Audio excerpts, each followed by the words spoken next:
Pushing all the air out. Tilting the chin down and focusing your attention on your crown chakra at the top of your head.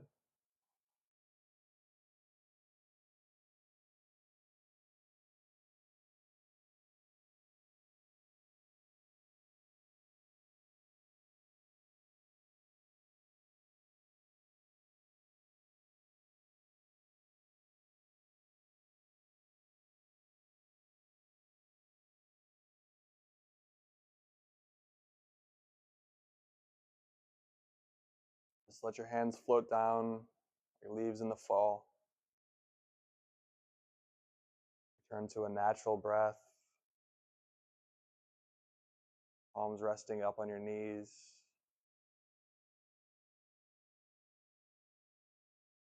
Let that inner Masaya wake within you.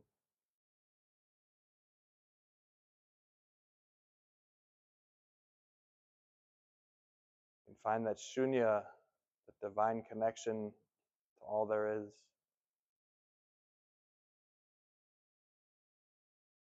Honoring what came before. Hearing the guidance that speaks to us, knowing to follow it.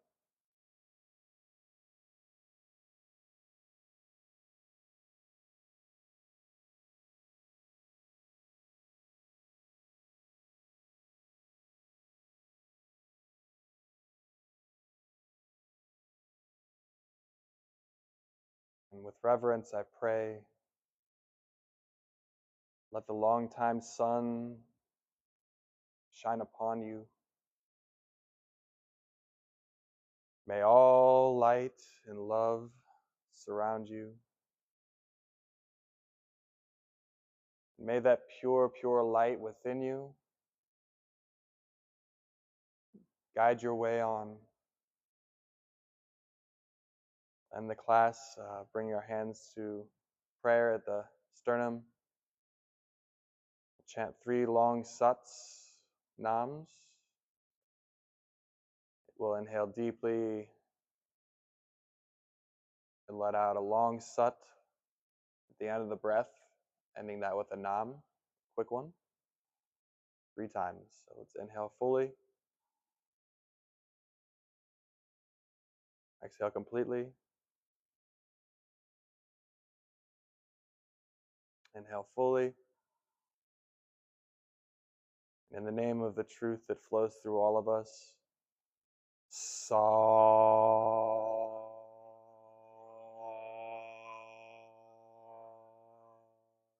Nam. Sa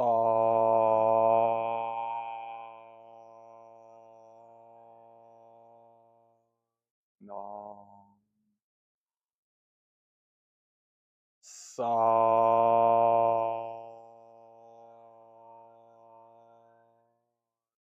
Nam.